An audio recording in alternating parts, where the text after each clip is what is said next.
Al-Habib Ali bin Abdurrahman Al-Habsyi Kuitang, beliau yang memfatwakan ketika tanggal 17 Agustus Soekarno membacakan teks proklamasi mendeklarasi daripada kemerdekaan Indonesia. Beliau di hari Jumat itu, ba'da Jumat beliau fatwakan, sekarang saya fatwakan setiap tanggal 17 Agustus wajib pasang bendera merah putih di rumah-rumah kalian. Siapa yang nyuruh? Itu fatwa Habib Ali bin Abdurrahman Al-Habsyi Kuitang.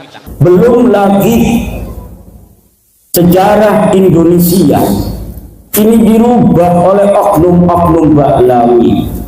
Katanya Presiden Soekarno sebelum mengumumkan, memproklamasikan daripada proklamasi kemerdekaan Indonesia, beliau malamnya itu sowan minta restu kepada seorang kafir. Ditolak oleh pakar sejarah Profesor Anhar Gonggong bahwa yang seperti itu tidak ada. Saya tidak percaya, pasti bohongnya.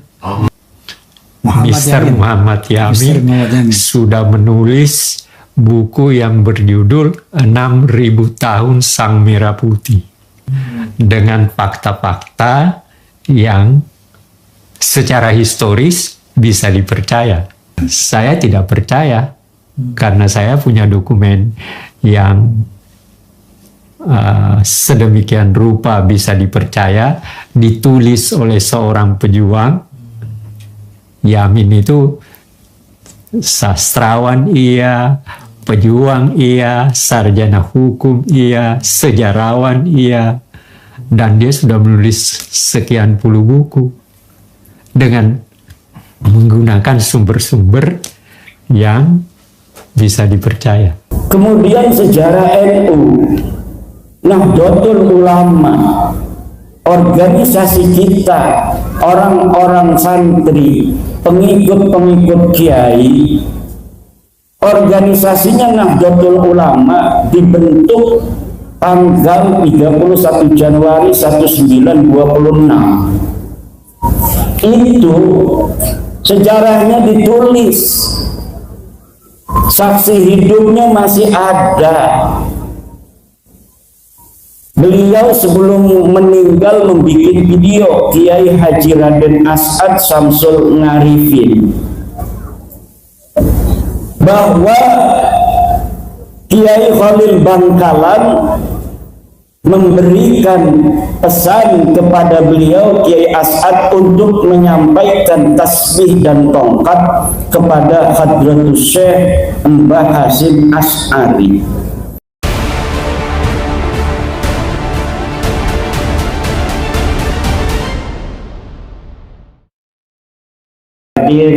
Dihitung malam hari ini sebagai amal soleh, idkhalus surur, memberikan kebahagiaan pada keluarga besar almarhum Kiai Haji Raden Solehat dan keluarga besar. Selain itu, mudah-mudahan kita semua kesawaban daripada keberkahan beliau ketika hidup, amal soleh dan doa-doa baik beliau untuk umat Islam. Mudah-mudahan kita termasuk di dalam doa-doa beliau. Malam hari ini adalah malam kita memberikan doa untuk almarhum Kiai Saleh Salehat, dan juga malam hari ini adalah merupakan tanda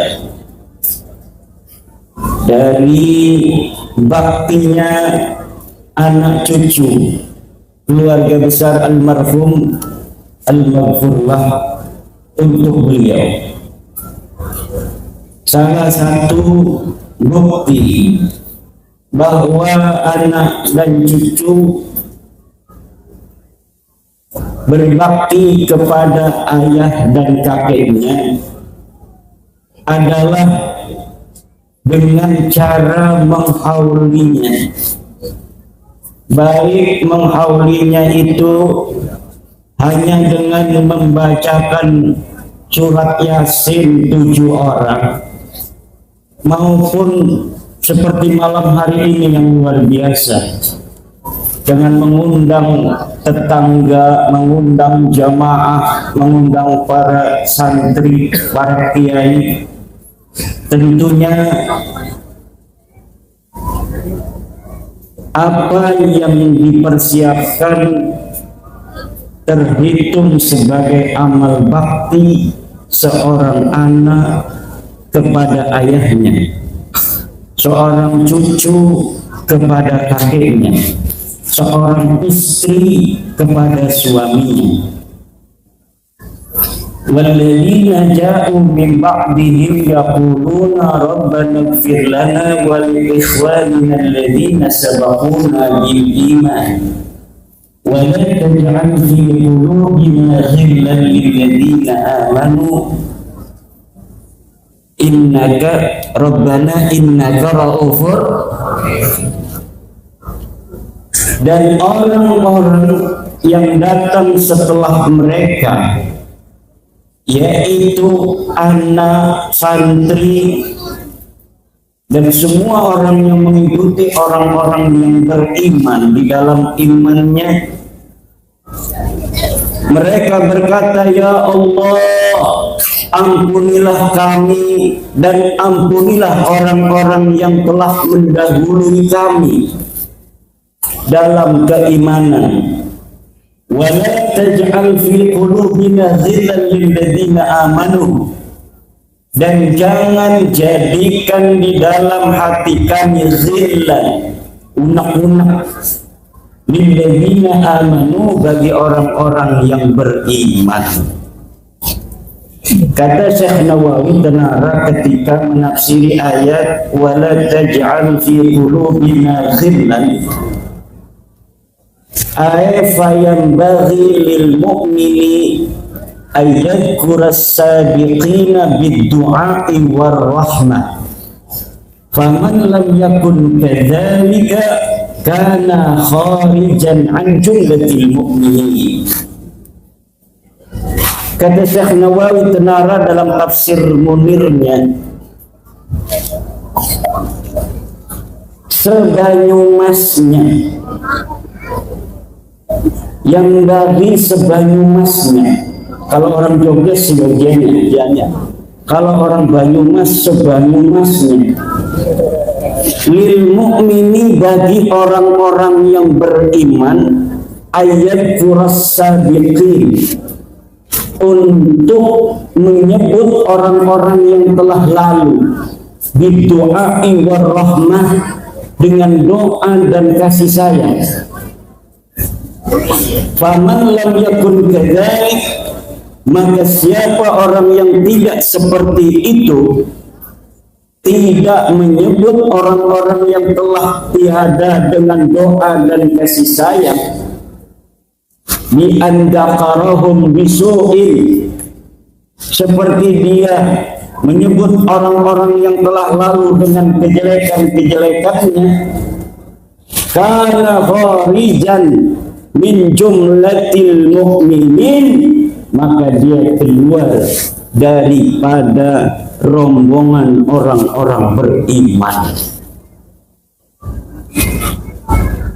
Selain untuk menyebut orang-orang yang telah berlalu dari keluarga kita, yang telah tiada, haul juga adalah sebagai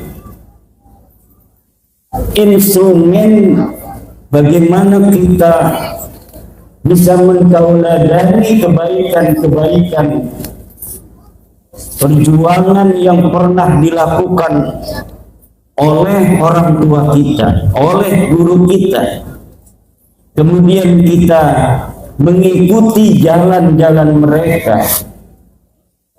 Dan juga acara haul seperti ini adalah upaya kita tetap melestarikan nama beliau. mencatat sejarahnya dalam memori, mencatat sejarahnya dalam ingatan. Alangkah lebih baiknya sejarah itu juga dicatat di dalam catatan. Untuk apa? Agar suatu masa, suatu ketika sejarah ini tidak hilang dari ingatan. Ada catatan sezaman bagaimana sepak terjang dari almarhum, siapa istrinya, anaknya berapa. Kalau diketahui silsilahnya kemana. Biar apa? Biar suatu saat, suatu masa tidak ada orang yang membelokkan silsilahnya. Gimana? Zaman sekarang banyak makam-makam yang silsilahnya belok. Betul? Banyak sejarah-sejarah yang tidak berjalan seperti apa adanya.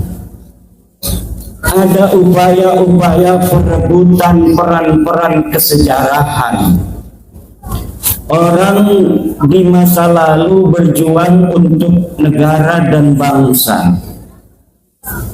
Leluhur orang Banyumas terkenal sebagai pasukan-pasukan Dipanegara. Pangeran Diponegoro yang pada tahun 1825 berjuang membela bangsa, berjuang mengusir penjajah. Bahkan di Banyumas ini banyak sekali yang masih keturunan dari Pangeran Diponegoro. Bagaimana beliau mau keluar dari istana Ngayogyakarta Hadiningrat, memilih berjuang di tengah-tengah hutan, menyepi di Goa Selarong, menyusun taktik mengusir Belanda, menyusun taktik mengusir penjajah. Kemudian banyak dari para pengikut-pengikut, pendamping-pendamping Pangeran Diponegoro yang berjuang, yang mereka dicatat, namun juga banyak dari mereka yang tidak dicatat. Lalu tiba-tiba dari para tokoh-tokoh yang tidak dicatat, yang makamnya jelas berkeramat karena dulunya adalah pendamping Pangeran Diponegoro, akhirnya namanya hari ini tiba-tiba bukan lagi seperti nama yang dikenal masyarakat, yang biasanya dikenal Mbah Jati, sekarang jadi banyak pindah jadi Binyah ya. Makam-makam di daerah-daerah, di Semarang ada makam seorang pahlawan yang diatribusikan sebagai pahlawan dari Ngayogyakarta Hadiningrat. Namanya nama pejuang, makamnya ada di Pleret, Yogyakarta. Namanya KRT Sumodiningrat. Tapi hari ini makamnya bisa pindah sendiri ke Semarang. Bu,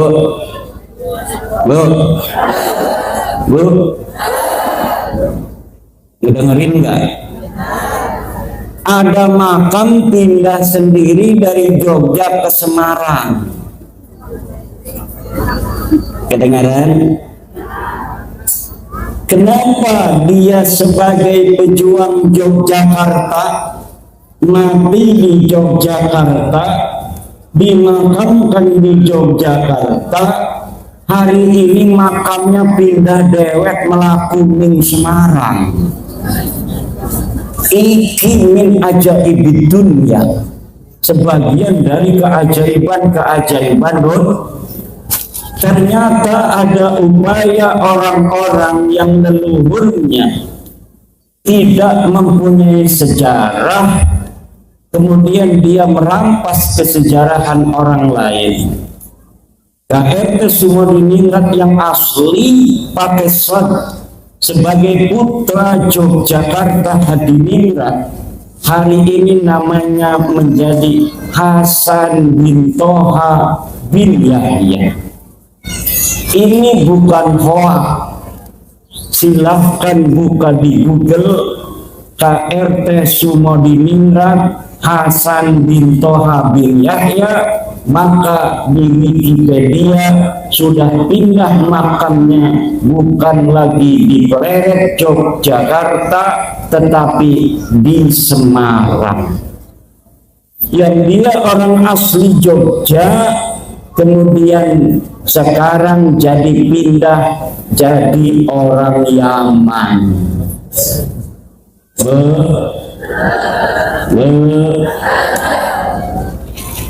Nanti Kiai Raden Soleh Solehat, kalau hari ini anak cucunya nggak mau ngakhalin, nggak mau ditulis juga sejarahnya, silsilahnya ke atas sampai Wali Songo, Sunan Prapen, Sunan Giri, itu nanti bisa jadi bin Yahya juga.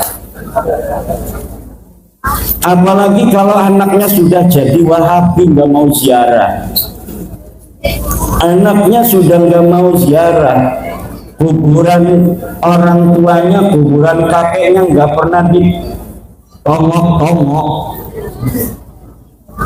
itu akhirnya bisa ada yang mengklaim karena orang soleh, kata sebagian ulama, di makamnya itu akan ada malaikat-malaikat yang mengamini doa-doa orang yang mendoakan daripada orang soleh yang ada di dalam kuburan itu.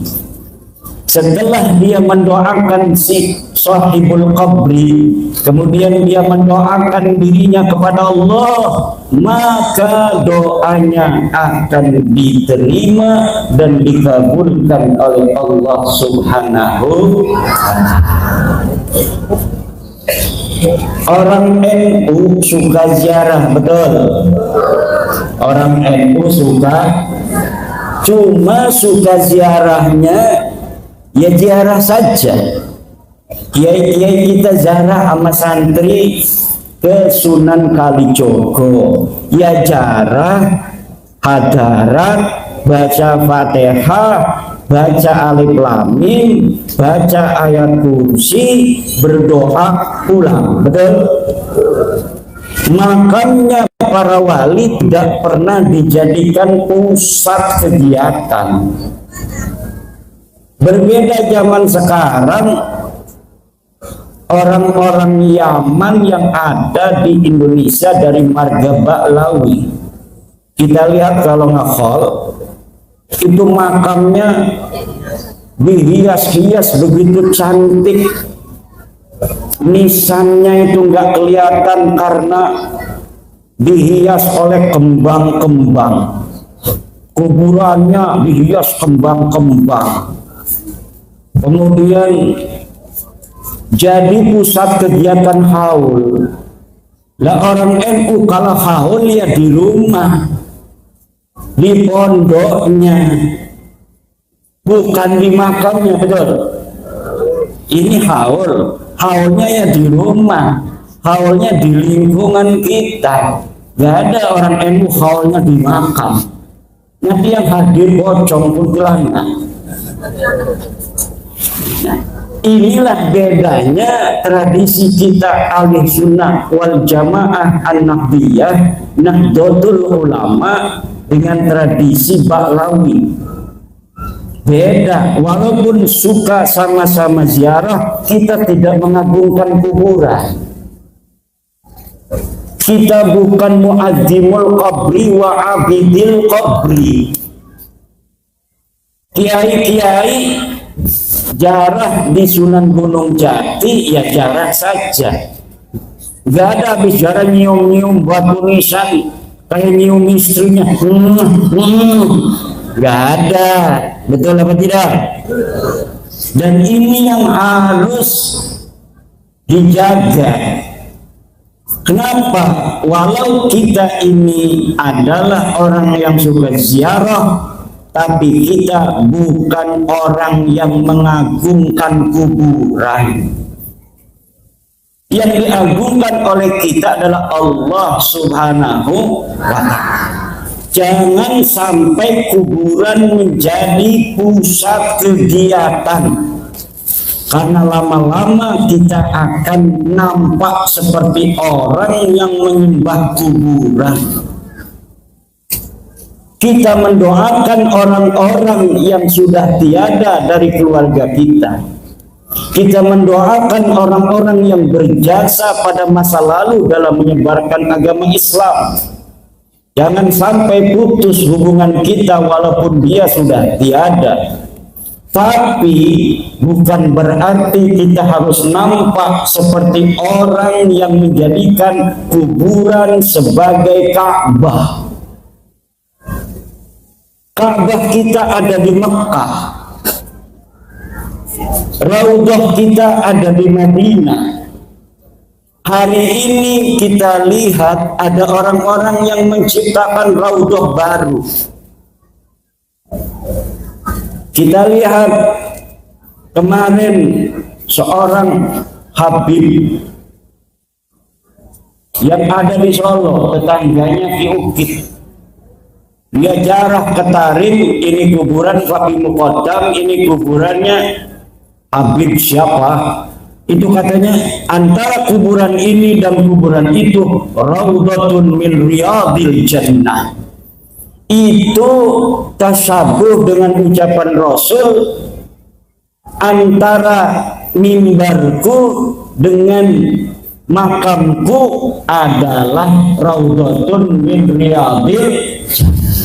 Raudhah itu hanya ada di Masjid Nabawi, jangan bikin-bikin Raudhah.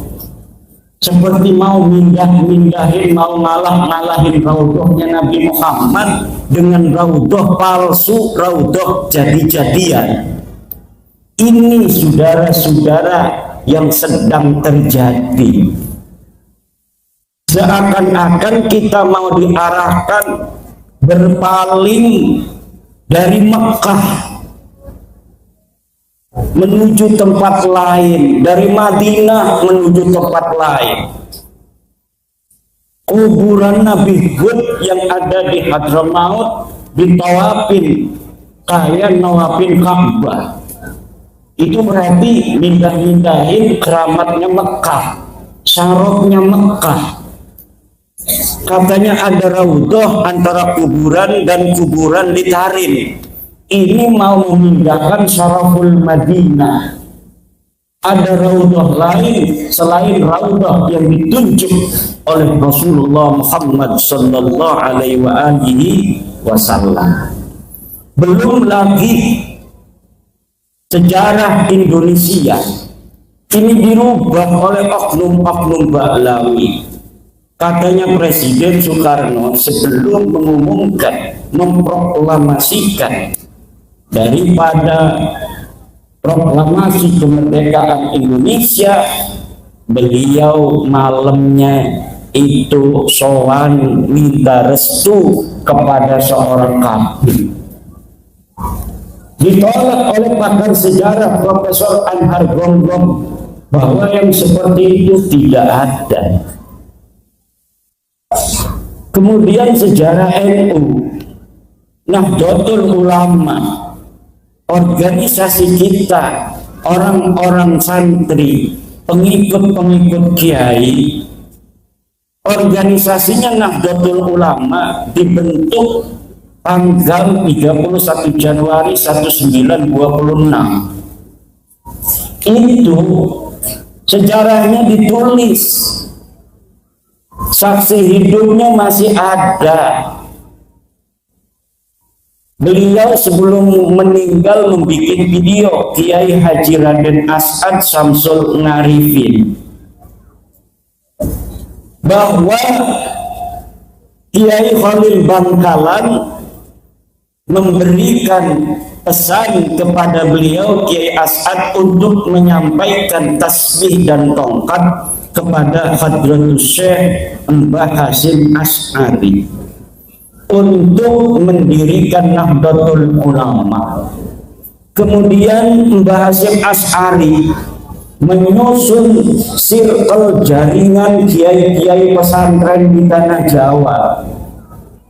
Kemudian berkumpullah ulama-ulama Surabaya di Surabaya, dan kemudian diadakan rapat pendirian Nahdlatul Ulama oleh kiai-kiai Surabaya dan Mbah Hasyim Asy'ari dan yang lainnya. Kemudian berdirilah Nahdlatul Ulama. Itu sejarah aslinya, dituturkan oleh orang yang menjadi saksi bagaimana kronologi daripada terbentuknya Nahdlatul Ulama.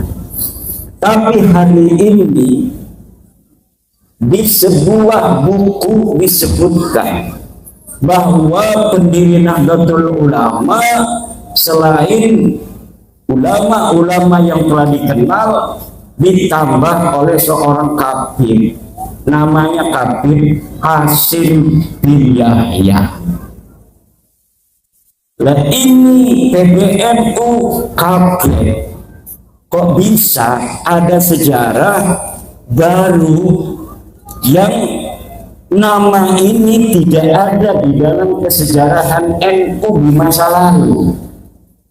Buku sejarah NU sudah diterbitkan, kok sekarang ada upaya menambahi tokoh dalam sejarah yang dijadikan sebagai pendiri NU, padahal nama ini tidak ada pada masanya ikut mendirikan NU. Akhirnya Ketua Umum Pengurus Besar Nahdlatul Ulama dalam konferensi pers hasil sidang pleno memerintahkan kepada Rabitah Ma'ahid Islamiyah dan kepada Ma'arif NU untuk menarik buku tersebut dari seluruh madrasah dan pondok pesantren NU. Alhamdulillah. Alhamdulillah. Nah, sekarang mulai terkuat. Hal ini ibu bapak hadirin ma'asyiral muslimin rahimakumullah sangat penting.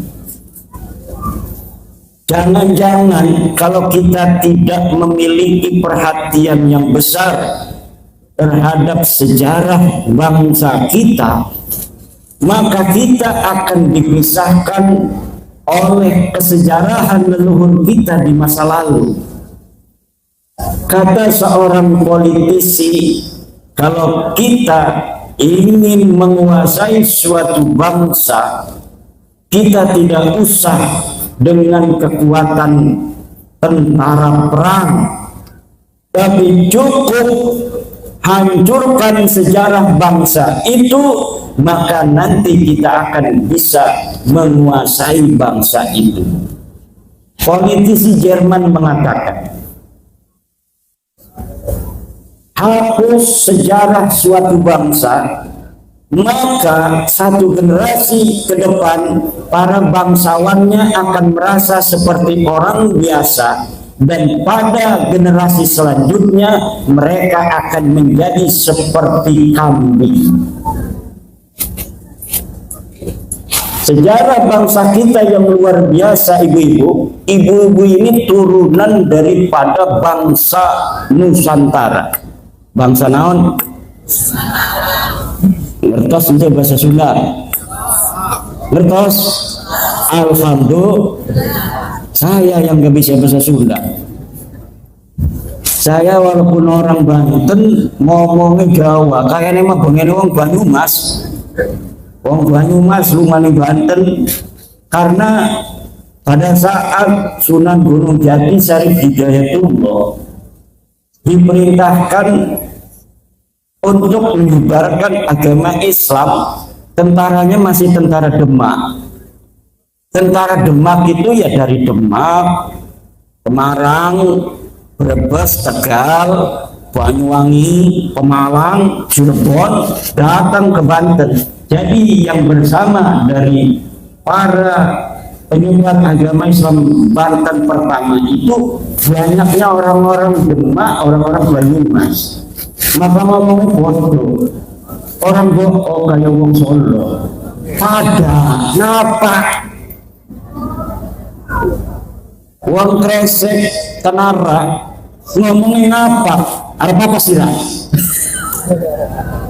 Ada karo Kang Agus Mariono dari PKC Cina. Kata Pak Andi Kurniawan, ini orang-orang yang sedang meluruskan sejarah Indonesia ini. PWI, Perjuangan Wali Songo Indonesia, Laskar Sabilillah ini antek-antek Cina komunis. Pimpinannya 3, 1 Agus Mariono. Ini orangnya nih, yang ketua PWI Banyumas. Itu disebutin oleh Andri Kurniawan, orang HTI.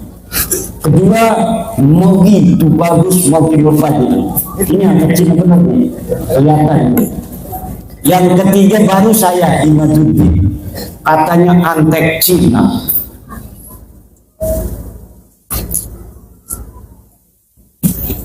Orang-orang Cina, orang-orang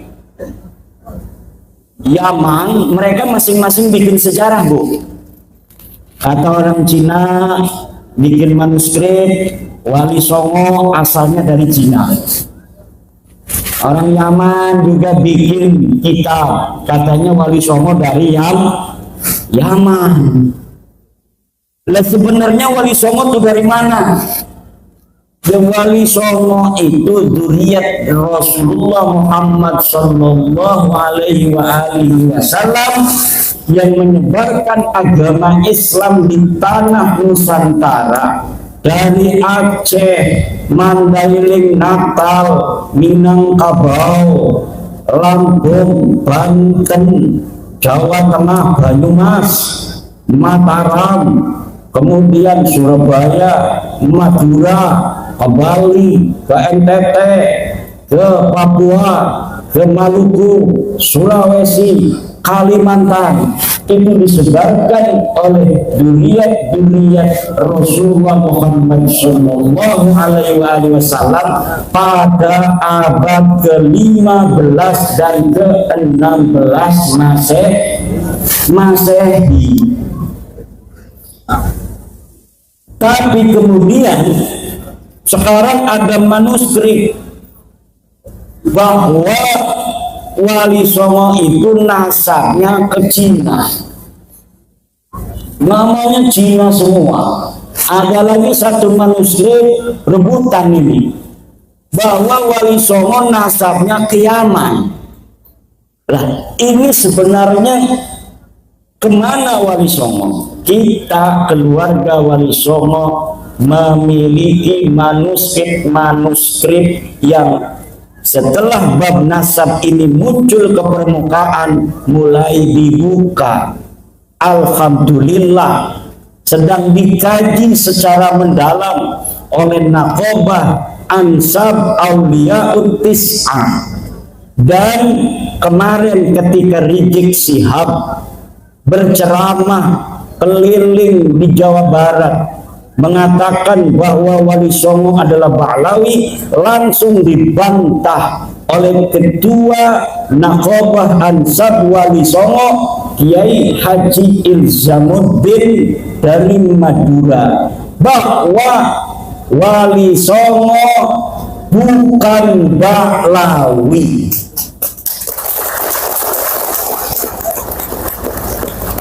Pernyataan daripada ketua Naqobah Ansab Auliyaut Tis'ah itu bisa ibu bapak dengarkan dan tonton di YouTube.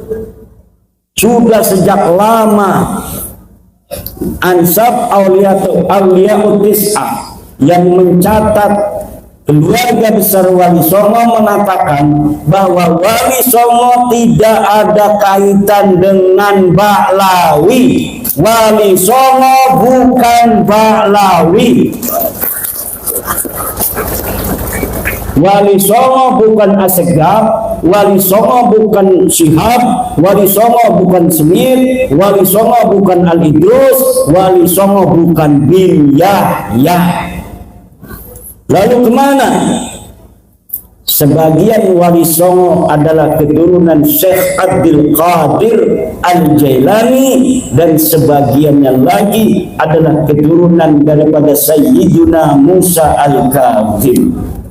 Dan bulan ini Nakobah Wali Songo akan mematangkan pendalaman manuskrip ke Yunan dan ke Pakistan, karena ternyata manuskrip yang ada di Pakistan, Yunan, Uzbekistan itu mencatat bagaimana perjalanan kronologi daripada perpindahan leluhur Wali Songo kemudian sampai datang ke Indonesia, menyebarkan agama Islam di Indonesia. Ini masih ada dan masih tercatat. Alhamdulillah.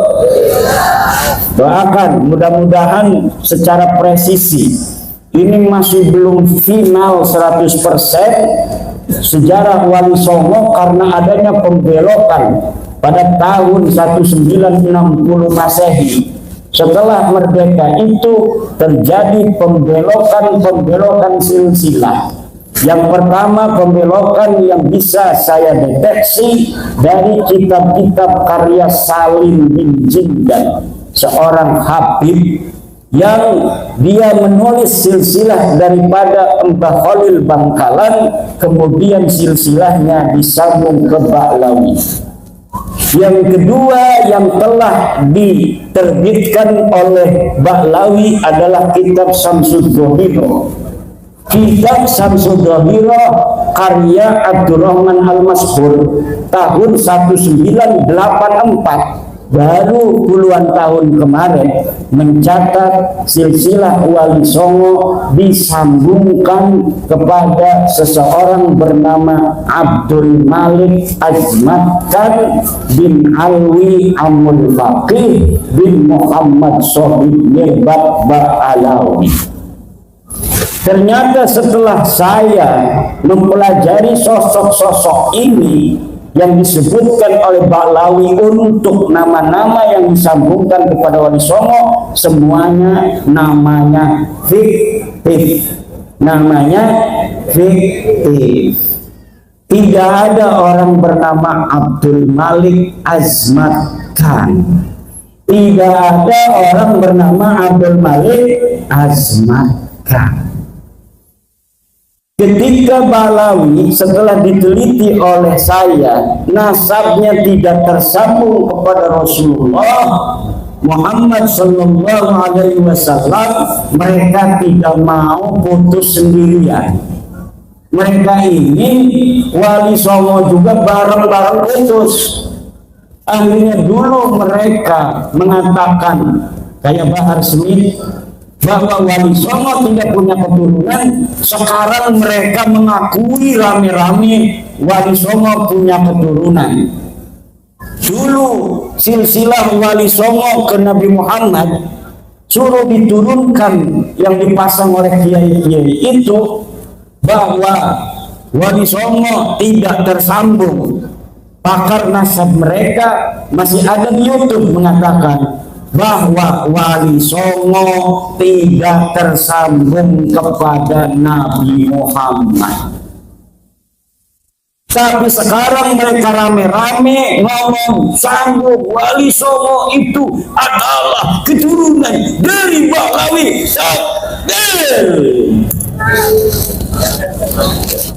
Gimana dulu katanya bukan. Bahkan ada seorang turunan Wali Songo diundang ceramah di Bekasi. Tahu panitianya kalau dia keturunan Sultan Maulana Hasanuddin dari Banten. Kalau Sultan Maulana Hasanuddin kan anaknya Sunan Gunung Jati Syarif Hidayatullah. Panitianya tahu kalau Syarif Hidayatullah keturunan Nabi Muhammad. Yang dia tahu turunan Nabi Muhammad gelarnya Habib. Ditulis di sebuah banner, ikuti ceramah agama oleh Al-Habib Tubagus Ahmad. Ini tiba-tiba ini dari Baklawi bawa mukibin mukulin Tubagus dari Banten itu yang ditulis oleh panitia sebagai Al-Habib Tubagus Ahmad. Marah kita, apa urusan lo? Itu katanya pakai nama-nama Al-Habib. Al-Habib itu turunan Nabi, sedangkan keluarga Sultan Banten itu tidak terbukti sebagai keturunan Nabi. Dulu sekali. Sekarang mereka datang rame-rame mohon-mohon jarah, bawa ribuan orang mohon maaf kepada Sultan. Tunduk-tunduk, nangis-nangis di makam Sultan Hasanuddin. Ya Sultan, ya Sultan. Dulu ngeledek-ledek, sekarang datang rame-rame nangis-nangis. Sebagai petunjukan kepada Wali Songo, terutama Sultan Maulana Hasanuddin Banten bin Sunan Gunung Jati Syarif Hidayatullah. Tapi air mata buaya kita sudah tahu, kita sudah mengerti. Tetapi minimal dengan mereka ziarah itu menunjukkan bahwa mereka sudah tunduk kepada Wali Songo.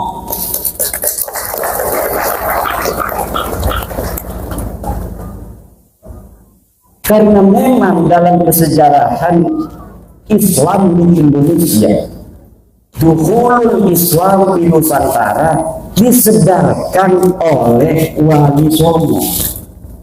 Syuhrah wal istifadah dari masa ke masa bahwa penyebar agama Islam di Indonesia adalah Wali Songo. Wali Songo itu apakah hanya 9? Bukan. Wali Songo itu istilah untuk orang-orang yang setiap generasi menyebarkan agama Islam di Nusantara. Tetapi untuk di Jawa itu jumlahnya kebetulan 9. Jadi ketika kita mengatakan penyebar agama Islam di Indonesia adalah Wali Songo, itu maksudnya adalah wali-wali walaupun bukan 9 yang ada di Nusantara. Karena di Aceh sebelum Jawa sudah beragama Islam, disebarkan oleh para wali-wali di Riau, di Jambi, di Palembang, Mandailing, Natal, Minangkabau dan sekitarnya. Itu Islam sudah masuk terlebih dahulu, kemudian masuk ke tanah Jawa. Kebetulan di tanah Jawa mengalami kegemilangan penyebaran Islam. Di tanah Jawa ini orang-orang yang menyebarkan agama Islam waktu itu ditulis oleh Agus Sunoto memiliki kecemerlangan, memiliki kegemilangan di dalam menyebarkan agama Islam. Akhirnya dalam waktu yang tidak terlalu lama, orang Jawa mayoritas masuk Islam pada abad ke-15 dan ke-16. Alhamdulillah. Kalau melihat dari Banten saja, Banten secara gemilang masuk Islam keseluruhan itu kalah dengan orang Banyumas. Kenapa? Karena Banyumas lebih dekat dengan Demak. Sudah ada orang Islam di Banten, masih di daerah utara, daerah-daerah pantai yang memiliki interaksi dengan pedagang-pedagang Islam dari Arab, dari Pasai, dari Perlak, Gujarat.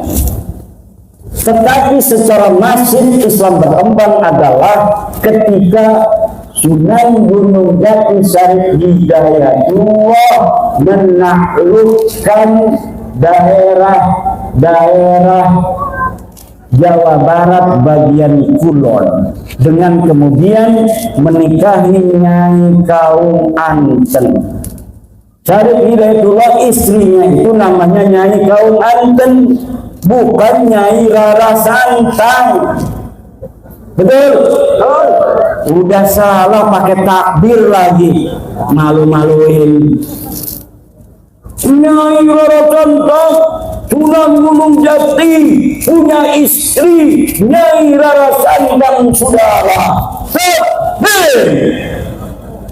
Salah, pakai takbir salah lagi.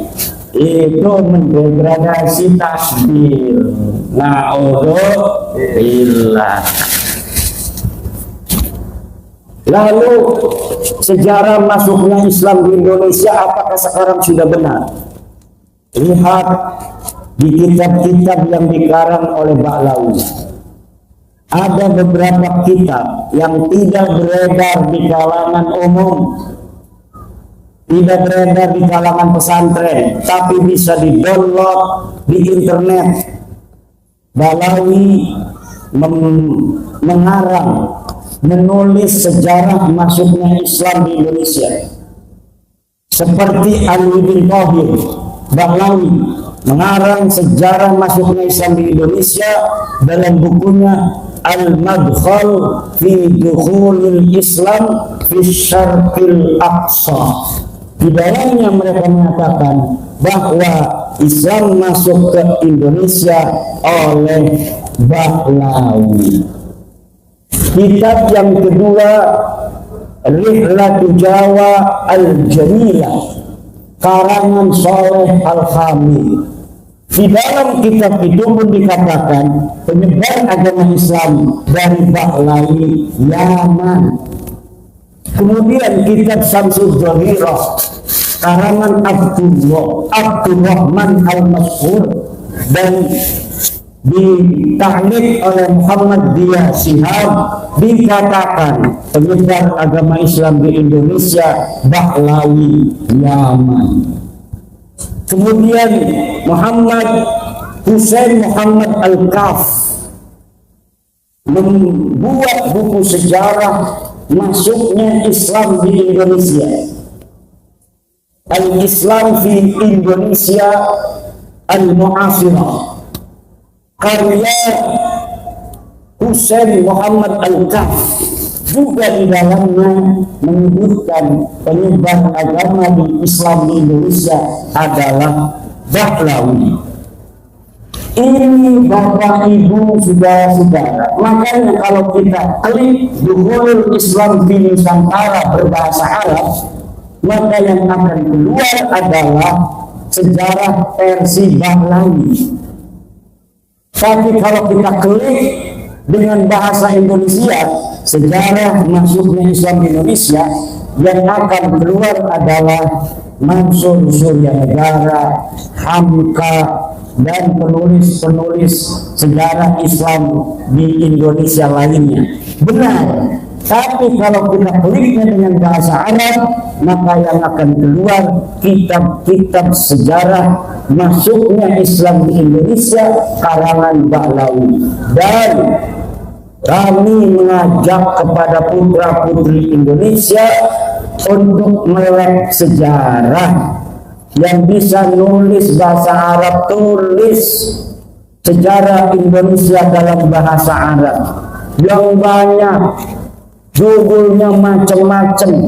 buka manuskrip dari Nusantara, baca buku-buku antropologi, historiografi yang ditulis oleh orang-orang Portugis, yang ditulis oleh orang-orang Spanyol, yang ditulis oleh orang-orang Cina, yang pada abad ke-14, ke-15, ke-16 orang-orang dari Portugis sudah datang ke Indonesia, mencatat dalam Summa Oriental, mencatat dalam The Asia, mencatat di dalam kitab-kitab lainnya keberadaan Wali Songo di Indonesia pada saat itu. Tetapi hari ini sejarah itu banyak yang berubah. Maka para penulis, para pemuda yang punya YouTube-nya angkat masalah sejarah. Buka itu karya ulama-ulama Indonesia. Buka itu karya-karya ilmiah ulama-ulama kita dalam sejarah, angkat di dalam YouTube. Yang bisa nulis di web, nulis di web. Yang bisa nulis buku, nulis buku. Yang bisa di Instagram, Instagram. Yang bisa di Facebook, Facebook. Kenapa? Untuk melawan narasi-narasi sejarah yang dibelokkan oleh oknum-oknum yang ingin menguasai kesejarahan Indonesia masa lalu, agar mereka yang ada hari ini bisa mendapatkan manfaat dari apa yang ditulis oleh sejarah mereka tentang leluhur mereka yang palsu.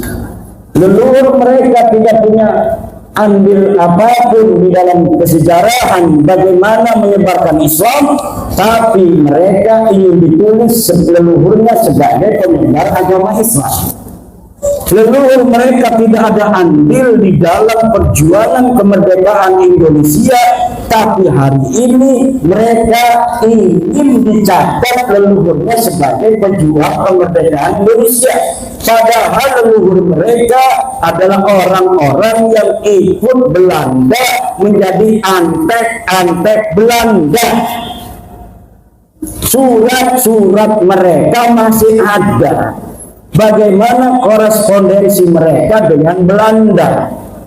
Doa-doa ulama-ulama mereka masih ada sampai sekarang di Leiden, Belanda. Saya pernah ke perpustakaan Leiden di Belanda, membaca doa-doa ulama-ulama mereka untuk kerajaan Belanda, untuk Ratu Wilhelmina, agar kekuasaannya di tanah Nusantara dilanggengkan oleh Allah Subhanahu wa Ta'ala.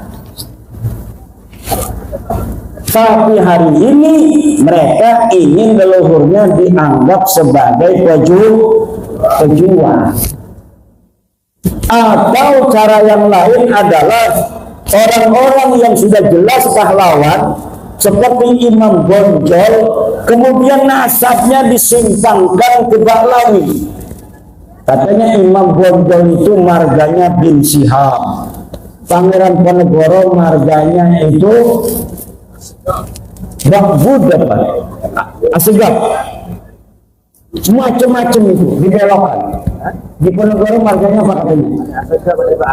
Ada Asegaf dari keluarga Bakbud, menganggapnya Pangeran Ponegoro Bakbud.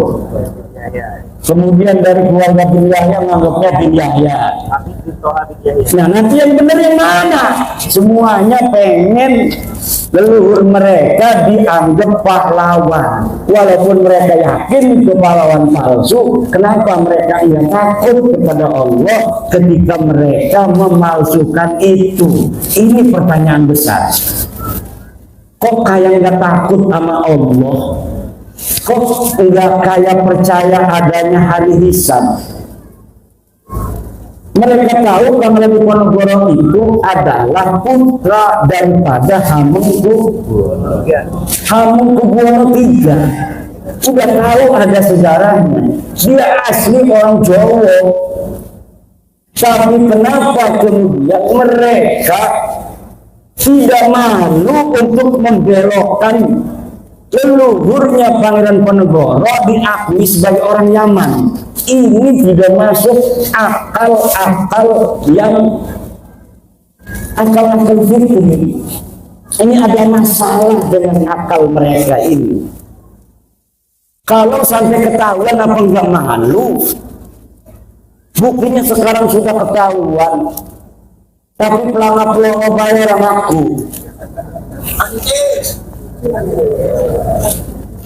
Kemiti. Kemudian ada Mbah Abdul Malik Banyumas. Mbah Abdul Malik Banyumas asli Banyumas ngomongin apa? Katanya itu adalah bilyah. Masya yang masih hidup Al-Mukarram As-Syekh Maulana Roma Irama, daripada Maulana-Maulana yang lain itu yang jelas saja sih perjuangannya pada Islam. Roma Irama, betul, lagu-lagunya kita dengerin, lagu Roma Irama, Masya Allah, sebujur bangkai kita ingat mati, betul. Daripada orang ceramah halu-halu Mi'raj 70 kali, leluhurnya bisa membuat rantai dari emas, bisa luar biasa ini keramat-keramat, memadamkan api neraka, bisa menyalati orang yang mati walaupun leluhurnya sudah mati ratusan tahun. Dicekoki umat Islam Indonesia dengan khurafat-khurafat. Wih, kayak orang Muhammadiyah, orang Wahabi ngomong khurafat-khurafat katanya. Bukan, Pak.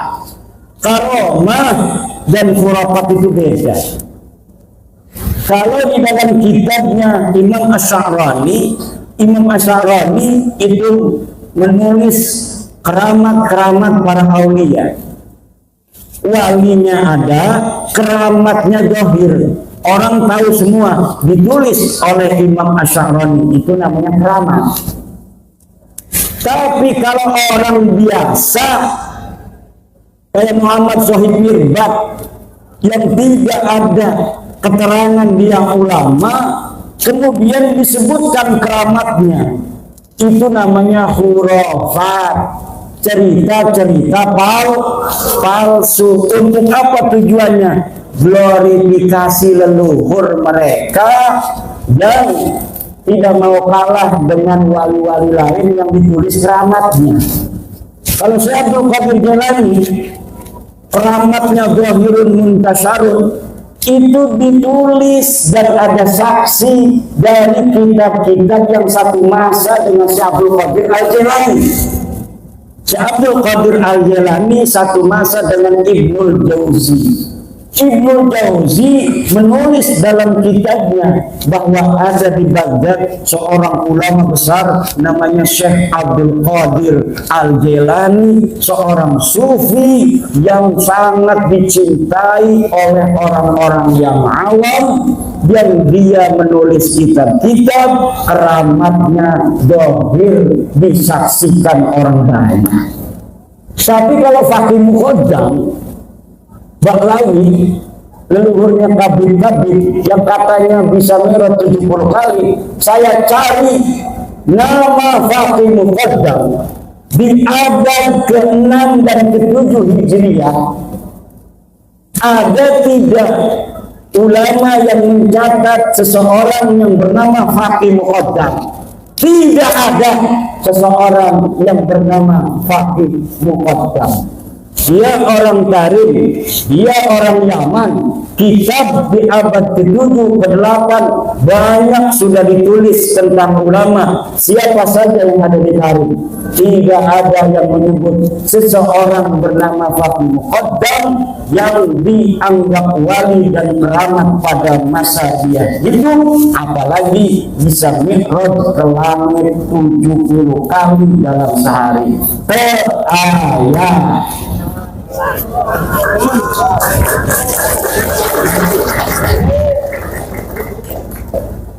Mari kita jaga negara Republik Indonesia ini. Tugas besar bagi putra-putri Indonesia. Pembelokan sejarah yang terjadi baik dari sisi peradabannya maupun kemudian sejarah masuknya Islam di Indonesia, tugas besar. Wahai orang-orang di UI jurusan sejarah, calon-calon doktor sejarah, jangan asal comot referensi, tapi verifikasi referensi itu apakah referensi yang dapat dipercaya atau referensi palsu. Ada sebuah manuskrip namanya Negara Kertabumi, ditulis 1679. Disebutkan namanya karya Pangeran Arya Wangsakerta, putra daripada Raja Cirebon. Ditulis sejarah tentang Indonesia, silsilah para raja-raja, silsilah Wali Songo, Kebak Lawi di situ. Tahunnya 1769-an. Tetapi setelah diuji oleh ahli filolog dari Universitas Indonesia, ternyata kertasnya kertas tahun 1960. Nama manuskripnya manuskrip Negara Kertabumi. Yang bawa HP, tulis, ketik di Google search Negara Kertabumi palsu. Di situ Anda akan bisa membaca bagaimana pendapat para ahli tentang manuskrip Negara Kertabumi, yang salah satu yang ada di dalamnya menyebutkan silsilah Sunan Gunung Jati adalah binnya sama dengan Habib Kapil. Siapa yang memasukkan? Wallahu a'lam bishawab. Yang jelas beberapa sejarawan sudah mengutip dari naskah itu untuk dijadikan sebagai referensi. Jadi sebuah skandal ilmiah diciptakan pada tahun 1960-an, ditemukannya pada tahun 1970 itu naskah. Bisa jadi kertasnya itu kertas tahun 1960, tetapi ditulisnya tahun 1970. Karena waktu itu kebetulan Pemda Jawa Barat sedang ada proyek untuk pencarian manuskrip. Mungkin ini skandalnya, ya ini lagi ada proyek nih ratusan juta, kita bikin aja manuskripnya nanti supaya dibeli oleh pemerintah daerah waktu itu yang lagi mencari kesejarahan tanah Sunda. Ini sekarang ini saya dapat untuk mengira-ngira, menganalisa kenapa sekarang ini saya agak cerdas di dalam membongkar kepalsuan-kepalsuan sejarah. Karena semenjak saya meneliti nasabah Lawi yang sudah terbukti bukan keturunan baginda Nabi Muhammad SAW ini, saya banyak membaca kitab-kitab sejarah Ba'lawi yang setelah dikolaborasi dan dimuqabalah dengan kitab-kitab lainnya, ternyata sejarahnya palsu. Bahkan ada satu kitab yang namanya Tarikh Sambal, baru diketemukan katanya manuskripnya, ternyata setelah diteliti pada abad 10 Hijriah itu yang dikatakan adalah sebagai tahun di mana Syekh Sambal ini hidup, ternyata orangnya saja Syekh Sambal ini terindikasi kuat fiktif. Dan kalau misalnya kitab Tarikh Sambal ini betul-betul dibuat dari manuskrip abad yang ke-10. Mana sekarang manuskripnya? Katanya manuskripnya sudah hilang lagi. Kemudian ada kitab manuskrip asli, namanya manuskrip Tarikh Ibnu Hisham. Di dalam Tarikh Ibnu Hisham tidak ada berita tentang Fakih Muqaddam. Tetapi kemudian ketika dicetak oleh Muhammad Al-Habsyi, di dalam versi cetaknya itu ada nama Fakih Muqaddam. Akhirnya saya sekarang berkesimpulan, sejarah Indonesia pun tidak aman dari pembelokan-pembelokan pada masa lalu. Maka kerja keras udah dunia akhirat.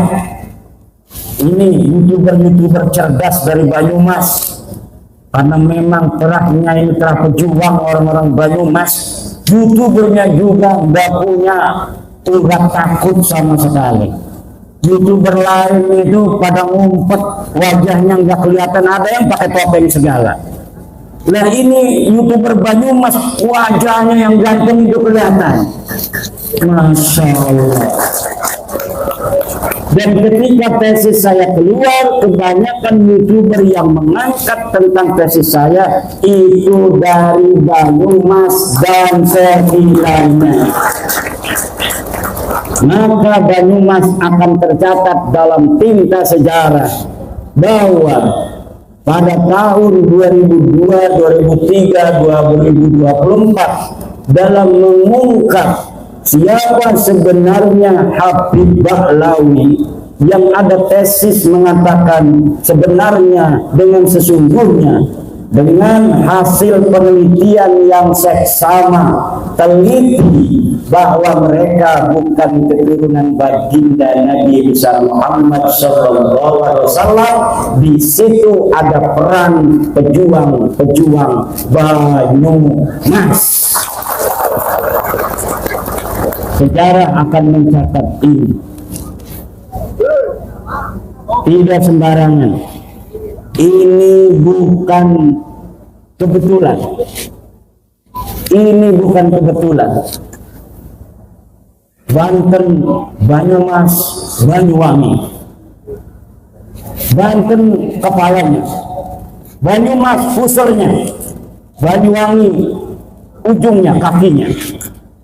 Kalau Banten kepalanya sudah mikir, Banyumas pusernya itu cepet, ini bisa mati orang. Tapi sekarang Banyumas sudah terbuka, tinggal kakinya Banyuwangi. Ini apakah sudah ada kalau di Banyuwangi?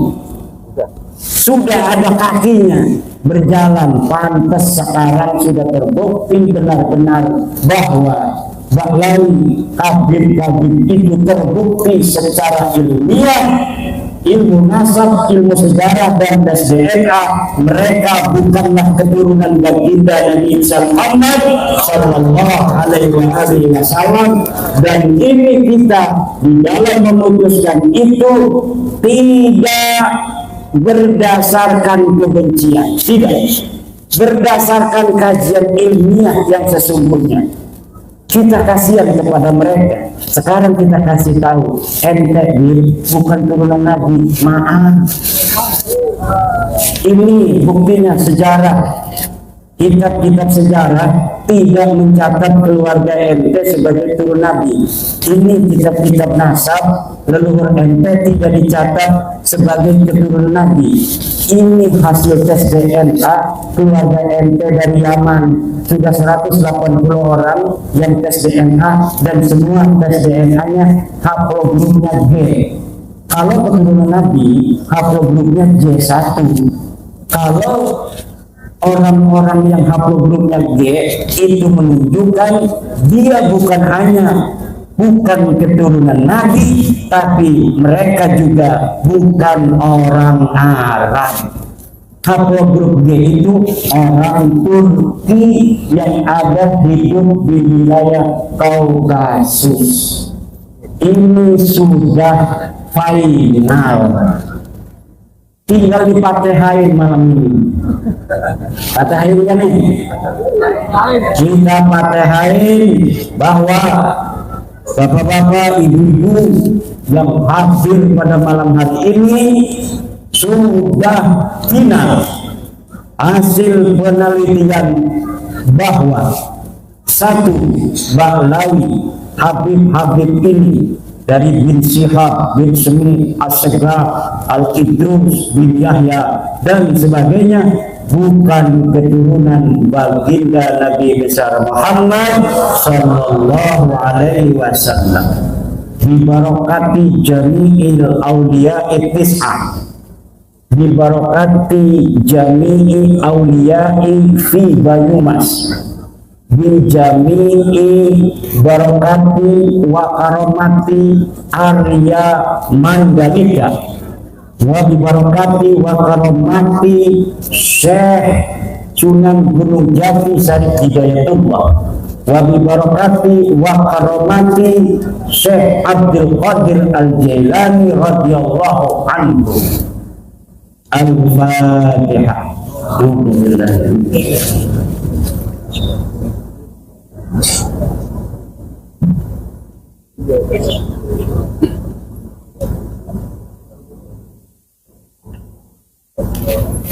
Dan semoga orang tua kita, guru kita bersama Kiai Haji Raden Soleh Solehat, ya Allah, kau angkat derajatnya setinggi-tingginya, kau ampuni segala dosa-dosanya.